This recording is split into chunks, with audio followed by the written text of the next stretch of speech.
नमस्कार दोस्तों, मैं सत्यम मिश्रा और आप देख रहे हैं टीची लर्नर्स का यूट्यूब चैनल। दोस्तों एक धमाकेदार शुरुआत हो चुकी है सीटेट जुलाई की तैयारी की। दोस्तों तो यहाँ पे आपको बता दें कि सीटेट जुलाई में जो आपका एग्ज़ाम होने वाला है 7 जुलाई को, उसकी तैयारी के लिए दोस्तों यहाँ से आज पहली क्लास जो है आपकी स्टार्ट हो चुकी है। दोस्तों यहाँ पे हिंदी से शुरुआत किया जा रहा है। हिंदी में आपको बता दें कि हिंदी से आपके सीटेट पेपर में 30 नंबर का प्रश्न आता है।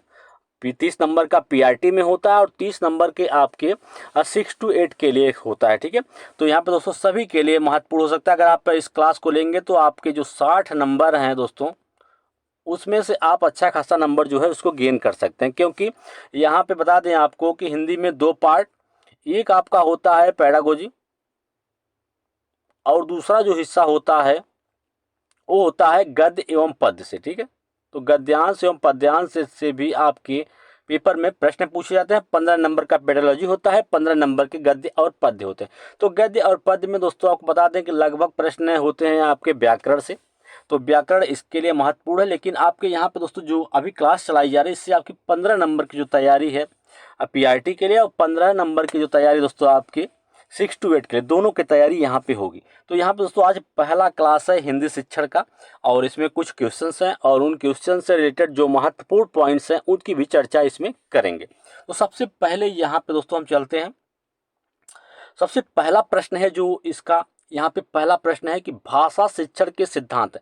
भाषा शिक्षण के कौन से सिद्धांत हैं? ठीक है, ऑप्शन दे रखा है पहला कि प्रेरणा का सिद्धांत, क्रिया द्वारा सीखने का सिद्धांत, जीवन से जोड़ने का सिद्धांत या उपरोक्त सभी। तो इस प्रश्न का राइट जवाब दोस्तों क्या हो जाएगा? उपरोक्त सभी क्या है? भाषा शिक्षण के सिद्धांत है। अब इन सिद्धांतों की चर्चा दोस्तों हम करेंगे। प्रेरणा का सिद्धांत क्या है, क्रिया द्वारा सीखने का सिद्धांत या जीवन से जोड़ने का। चलिए यहाँ पे हम चलते हैं कि जो भाषा शिक्षण के मुख्य सिद्धांत हैं दोस्तों, उसकी जानकारी यहाँ से लेते हैं। तो सबसे पहला जो आपका सिद्धांत है वो प्रेरणा का सिद्धांत है। ठीक है दोस्तों, इसमें क्या होता है, इसके तहत या इसमें एक शिक्षक भाषा से संबंधित ज्ञान अर्जन हेतु बच्चों को प्रेरित करता है। दोस्तों इसमें शिक्षक का मेन कार्य यही होता है कि बच्चा जो है वो भाषा को अर्जित कर सके। इसके लिए शिक्षक बच्चे को हमेशा प्रेरित करता रहता है कि ऐसा करोगे तो भाषा सीख जाओगे, ये चीज़ें अगर आप करके आओगे तो ये चीज़ आप भाषा को आसानी से सीख सकते हैं। तो कहने का मतलब कि जो शिक्षक होता है हर तरीके से बच्चे को प्रेरित करने की कोशिश करता है। ठीक है, आप खुद देखे होंगे दोस्तों कि आपके भी शिक्षक होते हैं, आपको कुछ चीज़ें बताते हैं कि अगर आप इन चीज़ों को करेंगे तो आप आसानी से भाषा को सीख जाएंगे या इस चीज़ को सीख जाएंगे। ठीक है, अगर जैसे मैथ सीखना है तो मैथ के लिए आपको बताएंगे कि अगर आप इस फार्मूला याद कर लेते हैं, पहाड़ा याद कर लेते हैं, तो क्या चीज़ अगर आप करेंगे तो आसानी से आप जो है इसको सीख सकते हैं। तो उसी तरीके से शिक्षक भी होता है, बच्चे को हमेशा ज्ञान अर्जन हेतु क्या करता रहता है? प्रेरित करता है। दूसरा क्या है? क्रिया द्वारा सीखने का सिद्धांत, और इसमें क्या करता है? बच्चे सक्रिय रूप से भाषा शिक्षण प्रक्रिया में भाग लेते हैं। इसमें बच्चे क्या होते हैं? सक्रिय रूप से, जहाँ पे बच्चा जो है खुद भाग ले या बच्चा उस कार्य में खुद सक्रिय रहे, वहाँ पे बच्चा जो होता है आसानी से भाषा को सीखता है। ठीक है, तो क्रिया द्वारा मतलब कोई चीज़ करके सीखना। आगे है जीवन से जोड़ने का सिद्धांत। इसमें क्या होता है? शिक्षक जो होता है जो भी तथ्य या जानकारी बताता है उसको बच्चों के जीवन के जोड़कर भाषा का ज्ञान करता है। बच्चे के जीवन से कोई भी चीज़ें दोस्तों अगर बच्चे के जीवन से जोड़ के उसको बताई जाएंगी तो बच्चा उस चीज़ को आसानी से समझ लेता है। ठीक है, और उससे उसके भाषा का जो विकास है वो भी आसानी से शीघ्रतापूर्ण हो सकेगा। अनुकरण का सिद्धांत तीसरा है। चौथा है दोस्तों कि अनुकरण का सिद्धांत। इसके तहत क्या होता है? बच्चे जो होते हैं, बच्चा जो होता है परिवार, समाज या शिक्षक द्वारा प्रयोग की जाने वाली भाषा को दोहराकर भाषा सीखते हैं। बिल्कुल सही दोस्तों, बच्चा जो होता है कई तरीके से भाषा जो सीख सकता है, या क्रिया करके कोई चीज़ करके या उसके जीवन से जोड़ के सिखाई जाए तब भी सीख सकता है, या बच्चा जो होता है अनुकरण के द्वारा बच्चे ज़्यादा अच्छी तरीके से सीखते हैं। जैसे बच्चा है अपने परिवार में, जैसे बच्चा शुरू में क्या करता है, अपने परिवार में जो छोटा बच्चा होता है तो परिवार में जो चीज़ें लोग बोलते रहते हैं उन्हीं को दोहराते दोहराते उस चीज़ को सीख जाता है। ठीक है, तो बच्चा अपने परिवार, समाज या शिक्षक द्वारा प्रयोग की जाने वाली प्रत्येक भाषा को क्या करता है? उसको दोहरा के सीखता है या उनका अनुकरण करता रहता है, तभी वो भाषा को सीख जाता है। अभ्यास का सिद्धांत। इसके तहत बच्चों को आधिकारिक भाषा प्रयोग के अवसर प्रदान कर भाषा संबंधित जो है ज्ञान जो है कराया जाता है। अभ्यास का सिद्धांत। ठीक है। इसमें बच्चा क्या होता है, बच्चे को आधिकारिक भाषा प्रयोग के अवसर प्रदान किया जाता है ताकि बच्चा जो है आसानी से भाषा को सीख सके। तो ये रही दोस्तों कुछ चीजें भाषा शिक्षण के कुछ सिद्धांत है, अलग अलग सिद्धांत है। प्रेरणा का सिद्धांत, क्रिया का सिद्धांत, जीवन से जोड़ने का, अनुकरण या अभ्यास के द्वारा। दोस्तों अभ्यास करने से हर एक चीज दोस्तों आसान हो जाती है, ठीक है। कोई प्रश्न दोस्तों आप खुद अगर पढ़ेंगे किसी चीज को, जैसे आपका भाषा, जैसे आप इंग्लिश कहीं सीख रहे हैं या हिंदी सीख रहे हैं या इंग्लिश सीख रहे हैं, तो उसका जितना अभ्यास आप करेंगे घर आके, उतनी ज्यादा पकड़ आपकी उस पर जो है बनती चली जाएगी, ठीक है। आगे चलते हैं दोस्तों। प्रश्न नंबर 2 है कि एक शिक्षक की सबसे महत्वपूर्ण चुनौती है विद्यार्थियों को उनका गृह कार्य करवाना, शिक्षण अधिगम प्रक्रिया को आनंदप्रद बनाना, कक्षा में अनुशासन बनाए रखना, प्रश्न पत्र तैयार करना। तो एक शिक्षक के लिए सबसे महत्वपूर्ण, एक शिक्षक जो होता है दोस्तों कक्षा में पढ़ाने के लिए जाता है तो वहाँ पे विभिन्न बहुभाषी, कह सकते हैं कि विभिन्न तरीके से बोलने वाले बच्चे या विभिन्न विभिन्न भाषाओं को यूज करने वाले बच्चे उस क्लास में आते हैं। तो सबको समझाना और सबके लिए जो शिक्षा है उसको बेहतर बनाना ही जो शिक्षक होता है उसका लक्ष्य होता है। तो शिक्षण अधिगम प्रक्रिया को क्या करना, आनंदप्रद बनाना, ताकि बच्चा जो है उस चीज को या उस क्लास में आनंदित रहेगा। जब बच्चा आनंदित रहेगा तो जाहिर सी बात है सक्रिय रहेगा, ठीक। जब सब बच्चा सक्रिय रहेगा किसी भी क्लास में तो वो आसानी से चीजों को सीखेगा और उनको क्या करेगा, ग्रहण करेगा, ठीक है दोस्तों। चलिए अब इससे रिलेटेड कुछ महत्वपूर्ण जो तथ्य हैं उनको भी जान लेते हैं। यहाँ पे अधिगम को, पहला पॉइंट है कि अधिगम को बढ़ावा देने के लिए छात्रों को सीखने और आगे के विकास के बारे में बातचीत करने के लिए अनुकूल वातावरण प्रदान करके सीखने के द्वारा अधिक से अधिक विकसित करने में क्या करता है, मदद करता है। जाहिर सी बात है जब अनुकूल वातावरण रहेगा, बच्चा जिस वातावरण में आसानी से चीज़ों को सीख सकता है, समझ सकता है, जब बच्चे के अनुकूल आपका कक्षा का वातावरण रहेगा तो बच्चा जो है आसानी से चीज़ों को सीख सकता है। सीखने के द्वारा अधिक से अधिक विकसित करने में क्या करता है, उसको मदद करना। बच्चा जो है किस तरीके से सीख सके, उसे सीखने में उसकी अधिक से अधिक क्या करनी चाहिए, मदद करनी चाहिए। शिक्षण अधिगम प्रक्रिया को देखिए, दूसरा पॉइंट है कि शिक्षण अधिगम की प्रक्रिया को विभिन्न शिक्षण गतिविधियों के आयोजन से और कक्षा में नवीन शिक्षण सहायक सामग्री का उपयोग करके अधिक सुखद और प्राप्य बनाने के लिए। दोस्तों शिक्षण अधिगम की जो प्रक्रिया है उसको विभिन्न शिक्षण गतिविधियां, विभिन्न प्रकार की शिक्षण गतिविधियों का उपयोग करके ही शिक्षण अधिगम जो है वो कराया जा सकता है। इसके अलावा विभिन्न प्रकार की नवीन सहायक सामग्री का उपयोग करके अधिक से अधिक क्या करना, सुखद और प्राप्य बनाने के लिए। दोस्तों जाहिर सी बात है जब आप शिक्षण अधिगम करा रहे हैं तो शिक्षक की या कक्षा की जो गतिविधियां हैं या दोस्तों विभिन्न प्रकार की नवीन सहायक सामग्री का उपयोग करके अधिक सुखद और उसको प्राप्त करने योग्य क्या है, बना सकते हैं, ठीक है। आगे है कि कक्षा की गतिविधियों की देखरेख, पाठों को व्यवस्थित करना, प्रपत्रों को तैयार करना, परीक्षण तैयार करना, ग्रेड आवंटित करना, शिक्षण सहायक सामग्री बनाना, अन्य शिक्षकों और अभिभावकों से मिलना और रिकॉर्ड रखने के द्वारा कक्षा का क्या करना, प्रबंधन करना। इस तरीके से भी क्या हो सकता है, ये बच्चे को भाषा में सिखाया सुधार कराया जा सकता है। न केवल शिक्षार्थियों के बौद्धिक विकास के साथ बल्कि उनके नैतिक, भावनात्मक, नागरिक और सौंदर्य और यहाँ तक कि करियर के विकास में भी क्या कर रहा है, चिंतित रहना। चलिए दोस्तों अगले प्रश्न पे,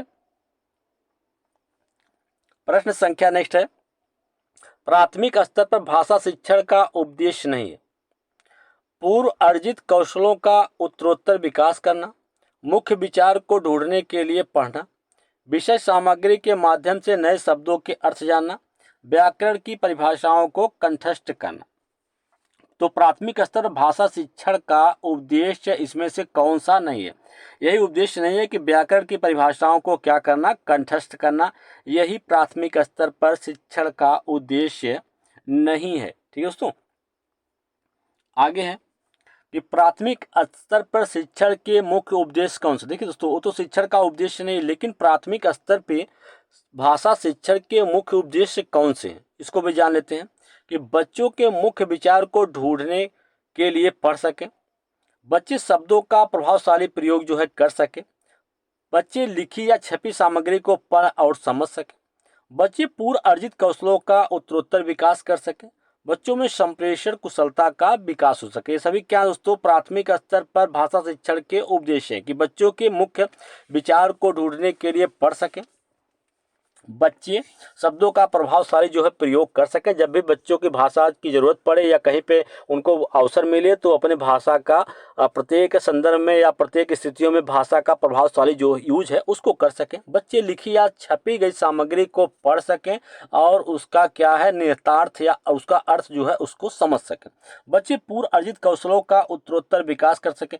बच्चे जो भी पूर्व में अर्जित कौशल या जो भी चीज़ें सीखे हैं उसको आगे की चीज़ों में उसका विकास कर सके या उसका उपयोग कर सके, ये भी प्राथमिक स्तर पर शिक्षण का उद्देश्य है। बच्चों में संप्रेषण कुशलता का विकास हो सके। संप्रेषण मतलब कहने का मतलब है कि संप्रेषण कम्युनिकेशन कर सके, अपनी बात रख सके और दूसरे की बातों को क्या करे सुन सके। ठीक है, अब आगे चलते हैं, कुछ और उद्देश्य हैं। तो उद्देश्य दोस्तों कुछ और हैं, जैसे कि बच्चे विषय सामग्री के माध्यम से नए शब्दों के क्या है अर्थ जान सके। बच्चे विभिन्न संदर्भों में भाषा का प्रयोग में सफल हो सके। बच्चे लेखन में मौलिकता का समावेश हो सके। बच्चों को हिंदी के विविध रूपों से परिचित कराया जा सके। बच्चे भाषा के द्वारा अपने परिवेश एवं अनुभव को समझ सकें। वहीं बच्चों में भाषा की समझ तथा सहज अभिव्यक्ति का विकास हो सके। बिल्कुल सही दोस्तों, ये सभी क्या है प्राथमिक स्तर पर भाषा शिक्षण के उद्देश्य हैं। ठीक है, बच्चे विषय सामग्री के माध्यम से नए शब्दों का अर्थ जान सकें। बच्चे विभिन्न संदर्भों में भाषा का प्रयोग कर सकें। बच्चों के लेखन में मौलिकता का समावेश हो। वहीं बच्चों को हिंदी के विविध रूपों से परिचित कराया जा सके या बच्चों भाषा के द्वारा अपने परिवेश एवं अनुभव को समझ सकें।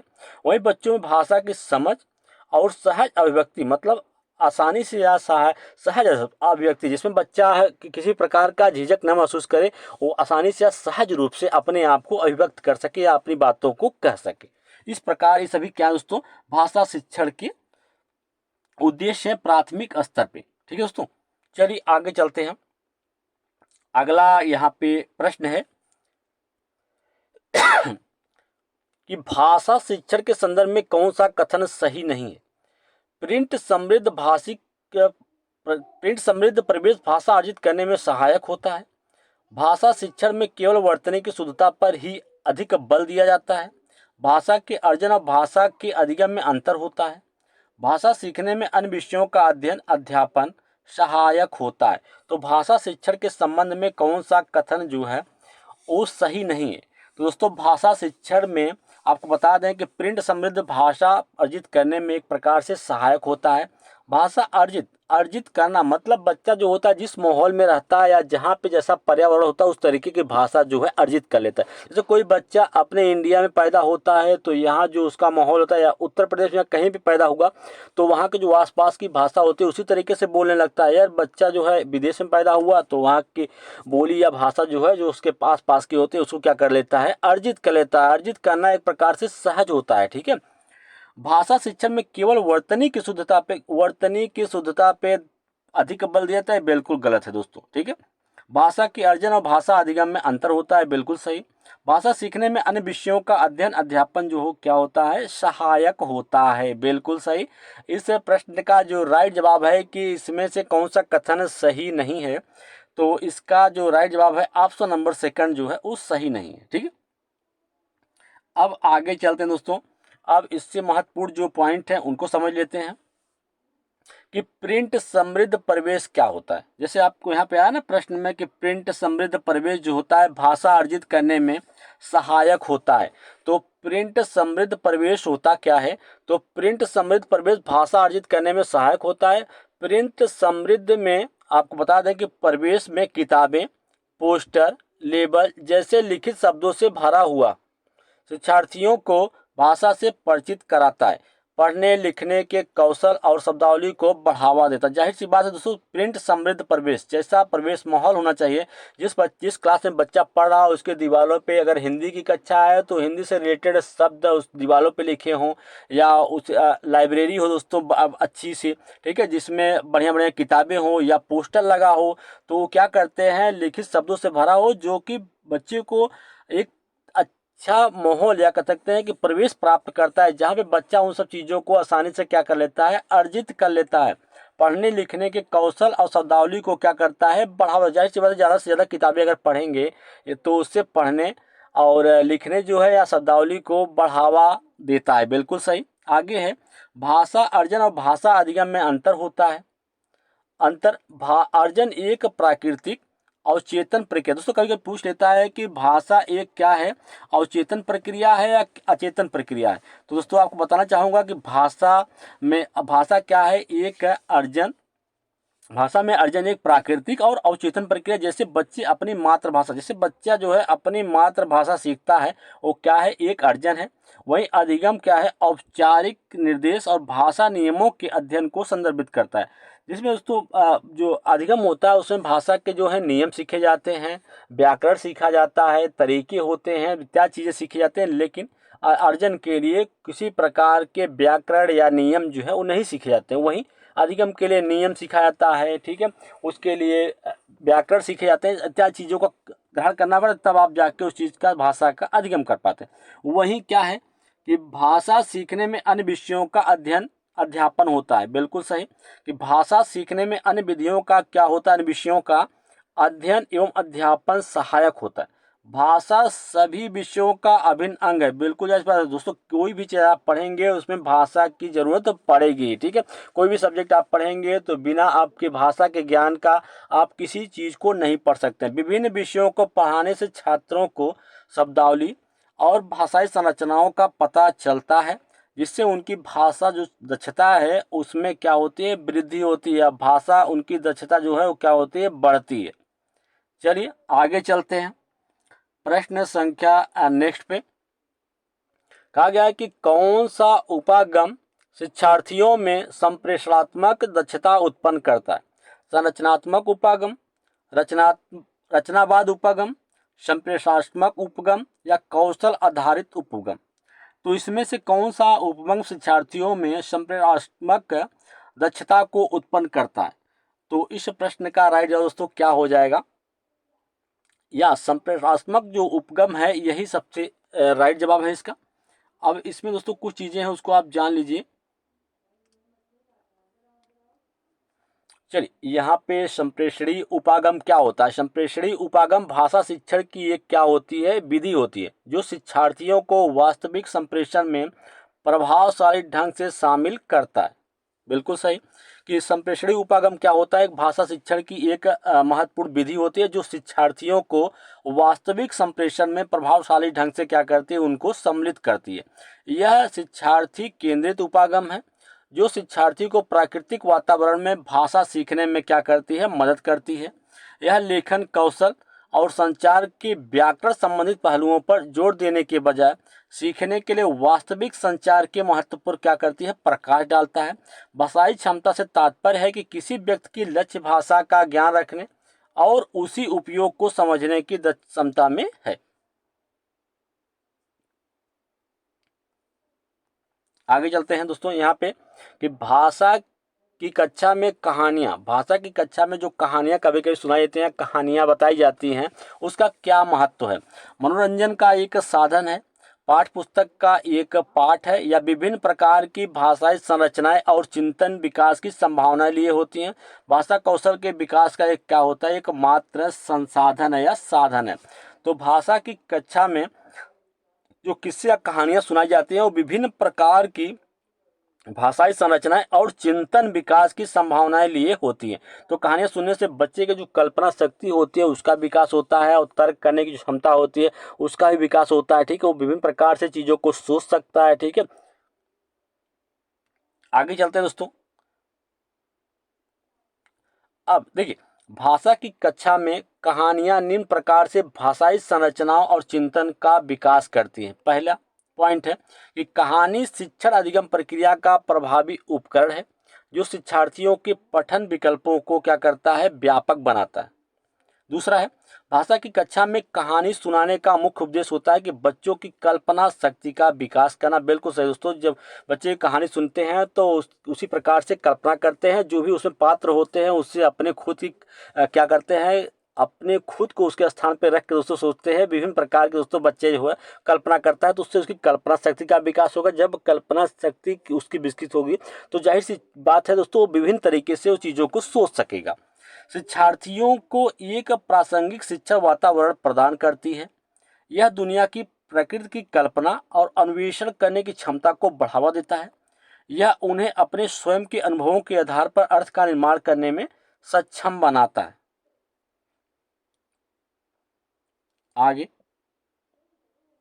अब यहाँ दोस्तों प्रश्न नेक्स्ट है कि भाषाई कौशलों के संदर्भ में कौन सा कथन सत्य है। भाषाई कौशल एक दूसरे से स्वतंत्र होते हैं। भाषाई कौशल एक क्रम से सीखे जाते हैं। भाषाई कौशल एक दूसरे को प्रभावित नहीं करते हैं। भाषाई कौशल एक साथ सीखे जाते हैं और क्रम से नहीं सीखे जाते हैं। ठीक है दोस्तों, यहाँ पे भाषाई कौशल आपको पता है कि भाषाई कौशल मुख्यतः 4 प्रकार के होते हैं, सुनना, बोलना, पढ़ना और लिखना। ठीक है, ये सभी क्या होते हैं, ये अंतः संबंधित होते हैं। ठीक है, भाषाई कौशल की अगर बात की जाए एक दूसरे से स्वतंत्र होते हैं तो बिल्कुल गलत है दोस्तों। भाषाई कौशल एक दूसरे को प्रभावित नहीं करते हैं, ये भी गलत है। तो बचता है इसमें से आपके 2 ऑप्शन। भाषाई कौशल एक क्रम से सीखे जाते हैं, भाषाई कौशल एक साथ सीखे जाते हैं, क्रम से नहीं। बिल्कुल से इसका राइट जवाब ऑप्शन नंबर 4 होगा। अब भाषाई कौशल के चारों प्रकार के बारे में यहाँ पे आप जान लीजिए दोस्तों कि भाषाई कौशल जो होता है मुख्यतः 4 प्रकार के।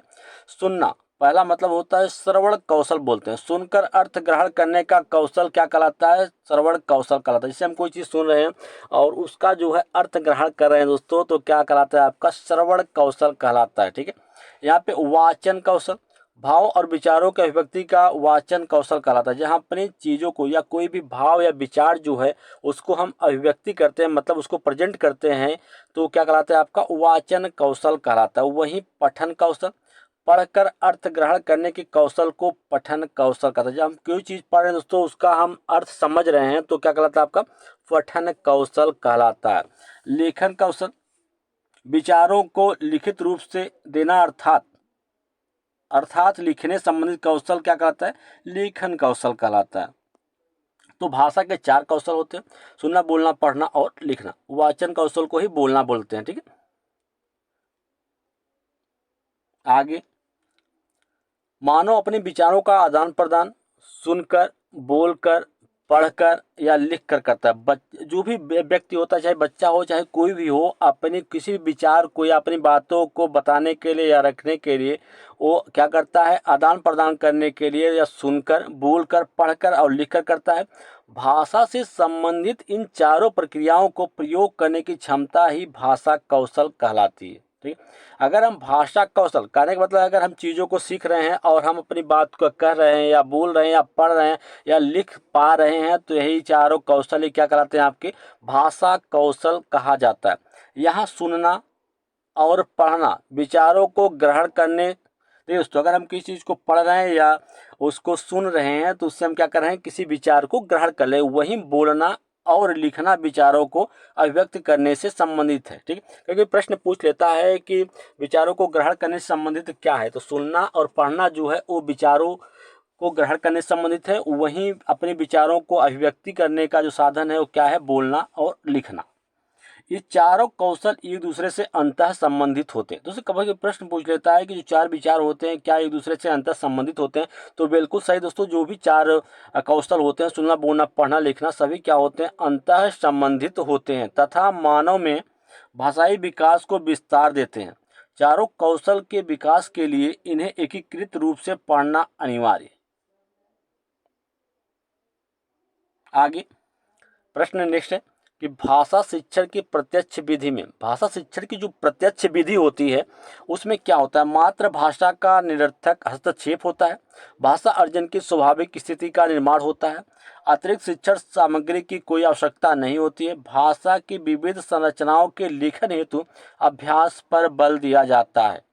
तो भाषा शिक्षण की प्रत्यक्ष विधि में क्या होती है, भाषा अर्जन की स्वाभाविक स्थिति का क्या होता है, निर्माण होता है। अरे दोस्तों प्रत्यक्ष विधि आप भी जानना चाह रहे हैं कि प्रत्यक्ष विधि होती क्या है, तो प्रत्यक्ष विधि को कई नामों से जानते हैं। प्रत्यक्ष विधि को सुगम विधि भी कहते हैं, सम्राट विधि भी कहा जाता है, या प्राकृतिक विधि या निर्बाध विधि के नाम से भी इसको जानते हैं। इस विधि में क्या होता है, इस विधि में बालक की जो मातृभाषा होती है उसे बिना माध्यम बनाए या मध्यस्थ बनाए उसे अन्य भाषा सिखाई जाती है। अर्थात मातृभाषा की सहायता नहीं लेकर बल्कि विद्यार्थी को सीधे बार बार मौखिक एवं लिखित अभ्यास द्वारा नई भाषा सिखाई जाती है। इसमें क्षेत्रीय भाषा का प्रयोग नहीं किया जाता है। वो क्या कहलाती है? प्रत्यक्ष विधि या प्रत्यक्ष। आगे दोस्तों कि मातृभाषा तथा लक्ष्य भाषा में बहुत थोड़ा अंतर होने पर इस विधि को अपनाया था। जब बच्चे की मातृभाषा या जो उसकी लक्ष्य भाषा है उसमें बहुत अंतर होता है, तब इस प्रत्यक्ष विधि का जो उपयोग है वो किया जाता है। इस विधि में भाषा अर्जन के स्वाभाविक स्थिति का निर्माण किया जाता है। इस विधि में बालक को बिना व्याकरण के नियमों का ज्ञान कराए भाषा सिखाई जाती है। इसमें बिना किसी प्रकार का कोई व्याकरण का जो नियम है वो इत्यादि चीज़ें जो है बच्चे को नहीं सिखाई जाती हैं। ठीक है, डायरेक्ट क्या है, भाषा का उसको ज्ञान कराता है। प्रत्यक्ष विधि में श्रव्य एवं दृश्य सामग्री का प्रयोग किया जाता है। बिल्कुल सही, जो आपकी प्रत्यक्ष विधि होती है उसमें श्रव्य एवं दृश्य सामग्री का अधिक से अधिक जो है प्रयोग किया जाता है। इस विधि में बालक की मातृभाषा को बिना मध्यस्थ बनाए अन्य भाषाएं सिखाई जाती हैं। बिल्कुल सही, जब मातृभाषा एवं लक्ष्य भाषा में बहुत कम अंतर होता है तब इसमें बच्चे की मातृभाषा को बिना मध्यस्थ बनाए या बिना उसका उपयोग किए बच्चे को अन्य भाषाएं जो हैं वो सिखाई जाती हैं। इस विधि में भाषा प्रयोग की प्रधानता होती है। इस विधि में सफल प्रयोग के लिए भाषा समृद्धि के साथ साथ अवसरों की उपलब्धता अति आवश्यक है। आगे है कि इस विधि में लिखित एवं मौखिक अभ्यास द्वारा सीधे नई भाषा जो है सिखाई जाती है। इस विधि में वार्तालाप के माध्यम से सीखने पर अधिक से अधिक बल दिया जाता है। वार्तालाप मतलब एक दूसरे से बातचीत करके भाषा को सिखाए जाने की अधिक से अधिक कोशिश जो है की जाती है। इस विधि व्याकरण विधि के दोषों को दूर करने में प्रयोग में लाई जाती है। इस विधि का प्रयोग जो है व्याकरण के जो कमियां या दोष रह गए हैं उसको दूर करने के लिए प्रयोग में इसका यूज किया जाता है। ठीक है, इस विधि में व्याकरण का ज्ञान अप्रत्यक्ष रूप से दिया जाता है, प्रत्यक्ष नहीं। इसमें व्याकरण का ज्ञान जो है वो अप्रत्यक्ष रूप से कराया जाता है। आगे प्रश्न दोस्तों कि प्राथमिक स्तर पर कौन सा भाषा शिक्षण का उद्देश्य नहीं है? अपने द्वारा कही गई बात की तार्किक पुष्टि करना, भाषा का सृजनशील एवं कल्पनशील प्रयोग करना, रचनाओं के माध्यम से विभिन्न विषयों से जुड़ना, भाषा संबंधी व्याकरण को पूर्णतः कंठस्थ करना। तो प्राथमिक स्तर पर कौन सा भाषा शिक्षण का उद्देश्य नहीं है कि भाषा संबंधित व्याकरण को पूर्णतः क्या करना, कंठस्थ करना या उसको याद या रटवाना। तो ये क्या प्राथमिक स्तर पर भाषा शिक्षण का उद्देश्य नहीं है। ठीक है दोस्तों, तो इसका राइट जवाब ऑप्शन नंबर 4 इसका राइट जवाब हो जाएगा। चलिए, प्राथमिक स्तर पर शिक्षण के जो उद्देश्य हैं वो यहाँ पे आप देख लीजिए कि बच्चे हिंदी के विविध रूपों से परिचित हो सकें, बच्चे अपने द्वारा कही गई बात की तार्किक पुष्टि कर सकें, बच्चे भाषा का सृजनशील एवं कल्पनशील प्रयोग कर सकें, या बच्चे रचनाओं के माध्यम से विभिन्न विषयों से जुड़ सकें। ये सभी क्या होते हैं दोस्तों? प्राथमिक स्तर पर भाषा शिक्षण के उद्देश्य होते हैं।